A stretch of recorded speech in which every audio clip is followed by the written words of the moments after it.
Of course, there are those people that are 10 feet from shore, and somebody will say, you were calling for help and you were 10 feet from shore and I threw you a 5-foot rope. I was willing to meet you halfway. So are you willing to come out to that person? Are you willing to commit? Are you willing to make yourself vulnerable to be a lifeguard to help other people come to the other side? So there is heroism both in recognizing a need for help and certainly heroism in those who are prepared to offer help.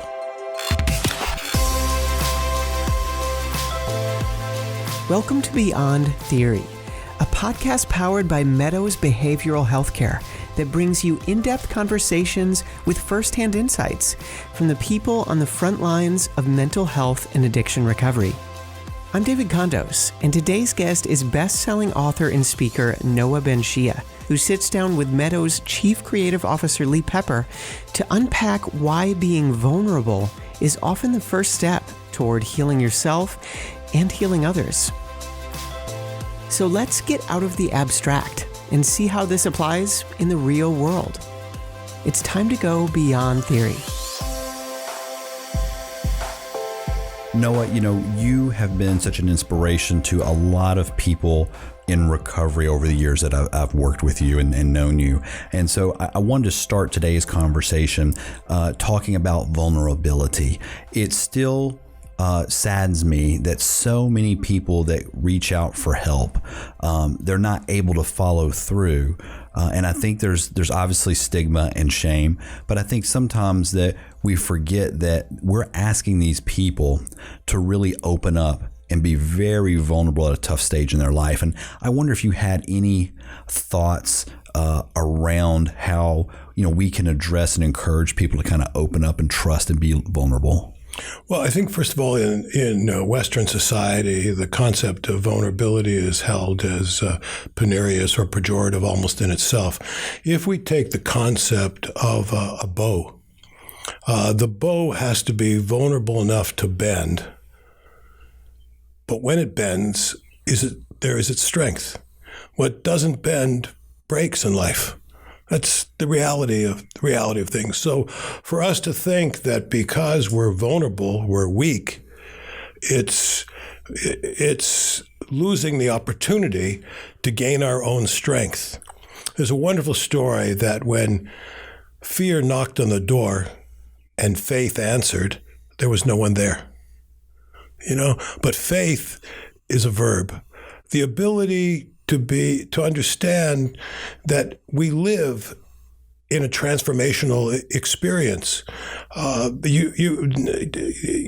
You may not know that you live in a little blue ball spinning in space at 1,020 miles an hour, but it has nothing to do with the truth of it. There's no mission accomplished in this life. We're all in a state of transformation. There is, quite apart even from addiction, there is the vulnerable, terrible 3s. There's a terrible 22s. There's a questionable 37s. There, I'm not certain 47s. There, I've been there before 55s. There, oh my gosh, where we're going at 66. And I've been here too long at 77. There's all of the states of vulnerability. The question is, what does one do with this in our lifetime? And a lot of times when we want to share strength with people, we forget that we really need to do is have the courage to be vulnerable with them, to understand that it's the silence between the notes that makes the music. It's the space between the bars that holds the tiger. That vulnerability is a sign of strength just now arriving. It's a curious situation that a parent who doesn't have the strength to be vulnerable to a child can hope that the child will gain strength. I think that illustration of the bow is so appropriate. And I hope you won't mind that I'm going to use that in some articles and content, because I think that's so appropriate. And it's one of those images that probably people that are my generation and younger now probably don't have as much connection to that. So I think that's a great reminder. And maybe that's something that we could use when we're speaking with patients. One of the things that along this line, just to speak to it a second, when you think of how great religious figures, how people in different cultures meet each other, when you've had a successful performance, what is it you do? You bow. You bend. It's a reflection of success. It's a reflection of self-honoring. To bend, to witness that you bend in this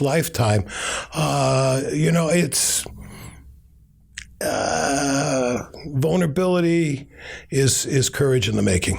And we hear that a lot from people that say, well, I want to do it myself. And for a certain segment of the population, that's possible. But, it's also okay to reach out, for help. And I think that's, I think this is a great metaphor. If you were drowning offshore, you wouldn't hesitate to call for help. One of the realities, though, and I've often talked about that people in the field of helping people deal with addiction and recovery are lifeguards. And when you hear somebody, when you trained as a lifeguard, you were taught that when somebody was calling for help and you went out to get them, they would be thrashing so hard or non-appreciative of you being there that you had to be very guarding of yourself because you might get drowned trying to save. So you save somebody. So you can't always be sure that somebody who is drowning and calls for help is going to be appreciative of the help or welcoming of the help, even as they experience it. Of course, there are those people that who are calling for help and that are 10 feet from shore, and somebody will say, you were calling for help and you were 10 feet from shore, and I threw you a 5-foot rope. I was willing to meet you halfway. So you have to, are you willing to come out to that person? Are you willing to commit? Are you willing to make yourself vulnerable to be a lifeguard to help other people come to the other side? So there is heroism both in recognizing a need for help and certainly heroism in those who are prepared to offer help. And I like that description of heroism because, as I wanted to bring up this whole idea of shame and stigma too, because I think for a lot of people there, they don't want to take on that mantle of being heroic, but the shame and the stigma is so heavy on their shoulders that it really is heroic when they can overcome that and be vulnerable and reach out for help, whether it's for themselves or for somebody in their family. Absolutely. I've heard people say to me, I really agree with what you're saying, Noah, but I know that God never gives us more than we can carry. And I said, not so fast. Sometimes life does give us more than we can bear. And it's not our job to remind people that in addition to what they have to bear my expectation of what they can bear. There's stuff in this lifetime we're all going to bend. We're all going to need help at some point in our life. Let me tell you a story that speaks to this, I think, in a particularly pointed way. I like watches. Consequently, I get mail about people selling watches. So I get a flyer from someone that tells the story that in 18th century in France, if you were a wealthy person, in your pocket, you would have 2 pocket watches. And the reason you had 2 pocket watches is because pocket watches were inclined to run down. So when one ran down, you would use the other to set the first. Isn't this like life? In this lifetime, at some point, we're all going to run down. At one point, we're all going to need to stop and be reset by somebody next to us. Now, in case you want to be self-congratulatory, you're the person that allowed the person to set themselves off of you. Remember, you too will run down. In this life, we're all vulnerable. We all need to have a time when we stop and bear witness to what's going on. The ability to gain personal transformation in this life requires self-witnessing. You have to be an honest witness to yourself. When you hear in church, I need a witness, what that first means is we need to be a witness to ourselves, to what we've done, to do our own penance. Now, when we say this to people, it's a very difficult thing for a lot of people to do because there's so much social stigma, both incarceration, social shame, what other people think about you, what will they think, what will they say. So consequently, when there's shame, we are hidden. When we are hidden, we're not honest. There's a great quote from Oscar Wilde that give a man a mask and he'll tell you the truth. Right? If someone feels they can be anonymous, when they feel that they've got protected, then they can come to it with honesty. From honesty, you can give witness, and without honesty, you cannot give witness, and you are subject to your own blindness and repeated and repeated. This happens in a couple of ways. I want to speak just for a moment in response to your question. A lot of times when I've been asked to come and speak with people dealing with addiction, I've heard people say, I'm such a failure. I've disappointed my parents. My wife hates me. I know I let my kids down. And I just mea culpa, and they can't. I said, wait a second.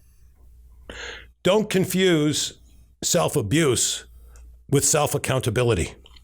When you're self-abusive, when you diminish yourself, then you doubt what you can do and you won't be able to do anything. Tell a child they're a fool for long enough, you'll be a prophet. You also, when you're doing self-flagellation, you think you've done something. You've had some kind of cathartic release, but you've done nothing other than to make yourself less, and from less you won't be able to make yourself more.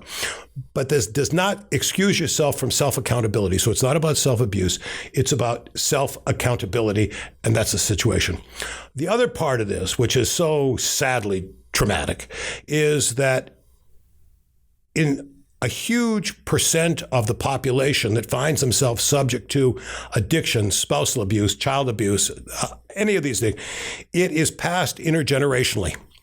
So what that means is that you oftentimes come from a family where there's dysfunction in this regard, and you have to bear honest witness to that. Now, a lot of times people say, well, I don't want to say something negative about my father. I said, you don't have to be, this is the same thing. You don't have to be abusive of your father. You just have to be accountable. And the reason you have to be accountable is because your father probably picked it up because he was the child of this guy. So you have, oftentimes I've talked to people who say, whoa. I said, let me tell you something. If you don't change, if you don't self-witness what's going on, then that is the legacy you're leaving your children. And sometimes people will look at me and they'll go like, Noah, I'd never have the courage to do this for myself. But when you put it that way, I have the courage to do it for my children. That, I think, is out of the vulnerability, the strength of thinking. They say a politician is somebody who thinks of the next election. A leader is someone who thinks of the next generation, right? So it's about that, about being self-witnessing to those who came before you, in order that you're not obligatorily assigning the people who come after you to the sadness that you've relegated your own life to. Noah, you have a quote, and I'm not going to do it justice, but when I describe it, you'll know what I'm talking about, that where do stars live? I'm from a blue collar family, and so when I was raised, you could say something with insight, but you better be pretty brief about it. So the shorthand is where do stars live? In the dark. Yeah, right? I love that quote, and I think when I've said it to people struggling, I think that a light like a star almost pops on. Well, and the sheer shared humanity of this. That every star we see that's in the dark, if that star could see back on us, we're surrounded by the darkness, right? There's nobody, when they asked Michelangelo how he sculpted the David, he said, all I did is chip away the parts that didn't belong. Michelangelo had to chip away the blindness. When they have a famous statue of a winged angel, and they said, how did you carve this? He said, I just set her free from the marble. So in our lifetime, in order to see the truth, we just have to have the courage to see our blindness. To hear the truth, we only have to listen to our deafness. To know the truth, we only have to understand our ignorance. So if we come prepared to witness our blindness, our deafness, our ignorance, then we're ready on the road to healing. Noah, I wanted to just thank you for your words of wisdom, and I also wanted to ask you, what are you reading these days? Because I always love to peel back the layers, get inside your brain a little bit. Like what is inspiring you right now?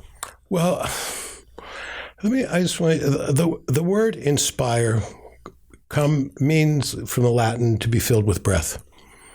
So when in the book of Genesis, when the first person is created, it's that God, in the book of Genesis, taken by Muslims and Jews as well as Christians, blew into the red earth. The word is Adam, it's red. The name Adam comes from that. The first person that was born with the breath of God. But how long can you hold your breath? The only way you can take a breath is if you release your breath. So in order for Adam to take a breath, he had to release his breath. So when he released his breath, which was the breath of being inspired by the divine, by what is holy and sacred and cosmic and everything in your life, however you come to do it, you see it, then it was passed to the next person. And the next person, and the next person. So while we think of conspiring as penurious or pejorative and planning something negative together, it too from the Latin means we're breathing together. So lately I've been trying to pay attention and bear witness myself that when I am in the company of others, when I am conspiring with others, breathing together, that I am in a state of gratitude, because in their breathing out, I was allowed to breathe in the divine breath, the first breath. And I too am responsible for honoring each breath I take by knowing it is a borrowed breath that we are lent. And in my case, I've been lent to try and lend words and insight so that I can be a source of strength to others. And that's what I'm trying to do. That's what I'm trying to remind myself and be. I used to say that I was sending myself telegrams, and I looked around and nobody understood what that meant. So I said, now it means I'm sending myself. Those are the texts I'm sending myself to remind myself to be, to really cherish the company of those around me. And when I meet somebody who's in a state of suffering or in a state of loss, a state of confusion, I say, this too is my brother, my sister. That we all bleed is the shared brotherhood and sisterhood of this reality. In this lifetime, no one knows what you're thinking. Your thoughts are particularly, you're in your own private world. But when you recognize that, then you realize that every other person is in their own private world with their own private torments, their own private demons. And when you understand that, then what allows you to bear witness to your privacy allows you to be empathetic to the company of those around you. So when I see people struggling with addiction and trying to find ways to recovery, I don't see that as an as someone outside of myself. I see it as an extension. It's an I-thou relationship, and it's sacred to know that you don't live in a state of isolation. And even if you're a scientist, you would understand. It used to be, if we were to sit here and having this conversation, people would say, like, what is the space between you and Lee? I'd say, there's no space between Lee and me. Well, what do you mean there's no space? I said, you're seeing with blind eyes. If you could see with microscopic eyes, you would see anatomically that this is areas filled with atoms of air and this that are cross-connected. It isn't like air is painted on top of my skin. It's interacting with each other. So even as we know it subatomically, we're all interacting with each other, only caught in our own blindness because we can't bear witness to it. If you want to know how this works, you watch a movie. A movie is a series of stills happening at a speed that is set to your eyes. If you saw any faster, it would go like, there's a still life, and there's a still life, and there's a still life. And if you saw any slower, it would all be a blur. So much what we see in life is tied into our own blindness. If you look at an electric light, when Edison did it, it's a pulse moves between 2 points. Well, between those 2 points, there's no light. But the light that you see is tied to our ability to see light.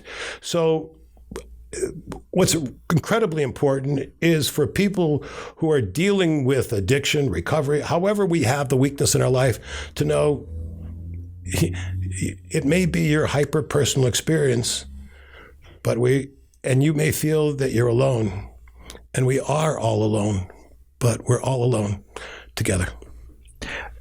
Tell me a little bit, if you can, Noah, about some of the work you were doing at some of the medical schools. I think in particular you were doing some work out on the West Coast. Yeah, and I wonder, just based on that, on those recent comments, that must have played an important role in how you dealt with the medical community in trying to.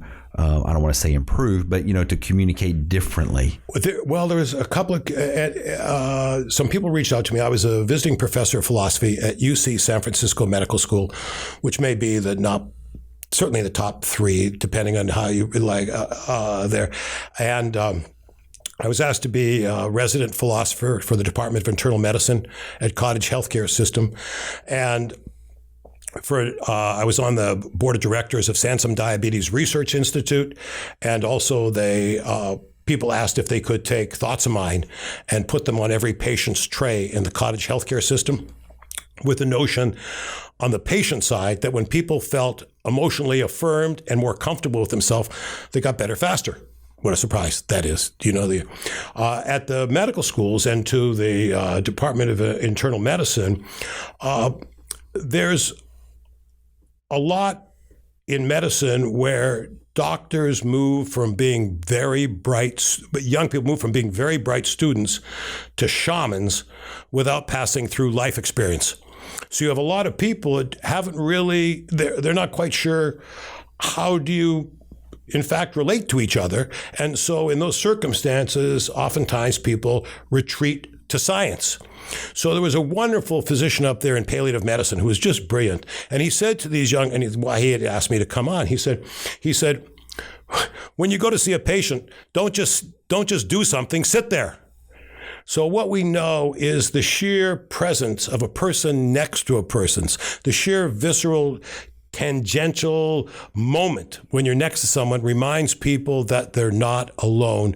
And out of the alone of that experience, there is stress, and out of stress, there is not healing.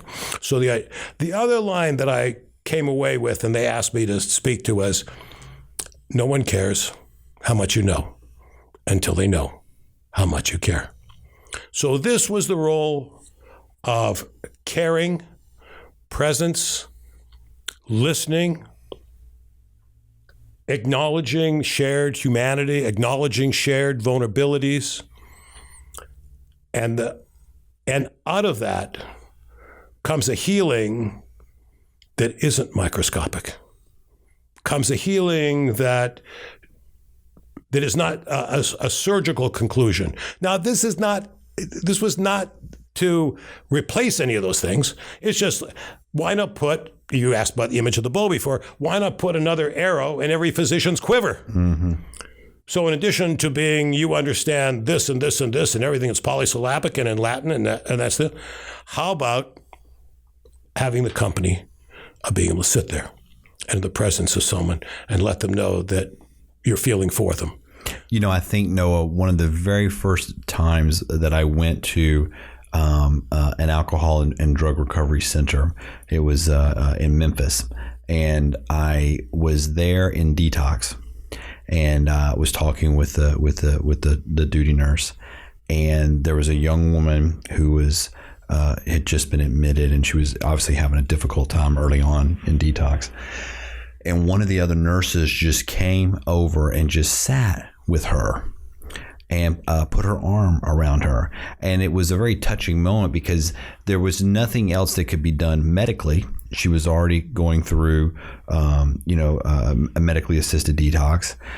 What she needed was that human, compassion, and companionship too, that she's not alone in that moment. And I think that the work that you were doing there was really important. And I hope that that's something that is going on, still today, where we're not forgetting, that element. I think it's through the right people trying to share some information about this, some caring information, and docs like Sam Weinstein.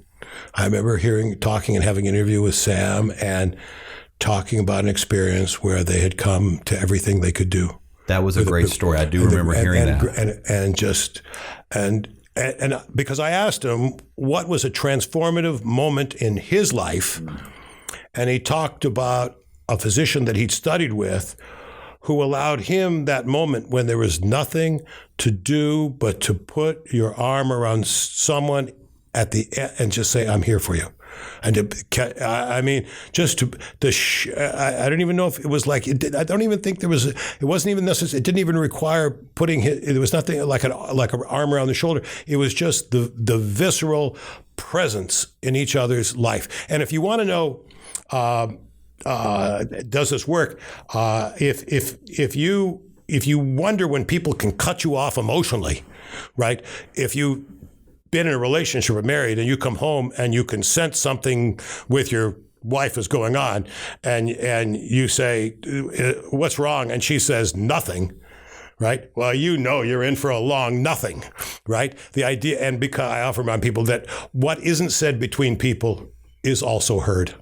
So the idea of that presence, and that was a very early experience that Dr. Weinstein, Dr. Sam, as I had called him in the conversation, related to. And I think when there's things like that happen and they distinguish you both in your education and your experience and your ability to be a healer, it's worth reminding a lot of people out there who still hope to be great docs.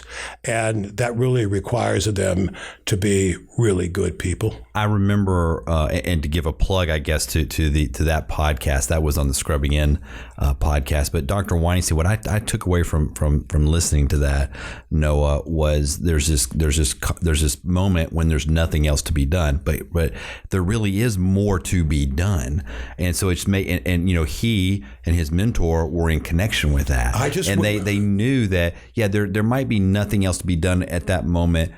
Say clinically or medically, but that's not to say that there's a lot more to be done. Well, and I think by him, exactly. Just on that point, in Western society, we tend to think that if you're not doing something, you're not doing something. So when someone said that, they said, "What does that mean?" I said, "Let me give you an example of what that might mean." I said, a woman is 6 months pregnant. She's sitting on the couch by herself. If you look at that woman sitting on the couch by herself at 6 months pregnant, and you say, she's not doing anything. Really? She's 6 months pregnant, and you're telling me that because you can't see intrauterally, she's doing nothing, that she's supporting another life, that she's nurturing another life. And so in this lifetime, we have to understand that don't confuse that doing something necessarily means you're doing something, because sometimes in life, the fastest way to get where you're going is to put your foot on the brake, not the gas. And sometimes the faster you go in life, the sooner life is a blur. So the Japanese have a great proverb that says, when you're in a hurry, go slowly. Right? And don't confuse doing and being. Don't confuse that.